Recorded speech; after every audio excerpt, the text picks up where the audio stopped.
বৈশ্বিক অর্থনীতির বর্তমান পরিস্থিতিতে অর্থনৈতিক কার্যক্রমে গতি ফেরাতে ব্যাংকিং খাতের প্রয়োজনীয়ের উপর গুরুত্ব আরোপ করে পূবালী ব্যাংক পিএলসির অঞ্চল ও কর্পোরেট শাখা প্রধানদের দ্বিতীয় ব্যবসায়িক সম্মেলন 2026 ব্যাংকের প্রধান কার্যালয়ের অডিটোরিয়ামে অনুষ্ঠিত হয়।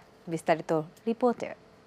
পূবালী ব্যাংক পিএলসির অঞ্চল ও কর্পোরেট শাখা প্রধানদের দ্বিতীয় ব্যবসায়িক সম্মেলন 2026 ব্যাংকের প্রধান কার্যালয়ের অডিটোরিয়ামে অনুষ্ঠিত হয়।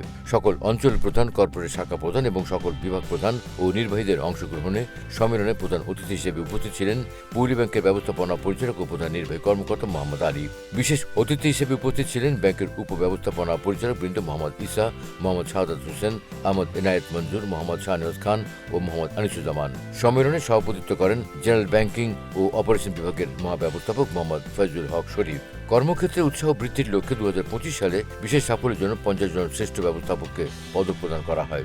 সম্মেলনে 2026 সালে ব্যাংকের নির্ধারিত লক্ষ্যমাত্রা অর্জনের জন্য বিভিন্ন কৌশল ও দিক নিয়ে আলোচনা করা হয়। প্রধান অতিথির বক্তব্যে ব্যবস্থাপনা পরিচালক মোহাম্মদ আলী বৈশ্বিক অর্থনীতির বর্তমান পরিস্থিতিতে অর্থনৈতিক কার্যক্রমে গতি ফেরাতে ব্যাংকিং খাতের প্রয়োজনের উপর গুরুত্ব আরোপ করেন। তিনি সকলে মিলে সততা, নিষ্ঠা ও দক্ষতার সাথে কাজ করার মাধ্যমে পরিস্থিতি মোকাবেলার আশাবাদ ব্যক্ত করেন। কনফারেন্সে ব্যবসায়িক অর্জন ও বিশ্লেষণ এবং করণীয় বিষয়ে আলোকপাত করেন ব্যবস্থাপনা পরিচালক।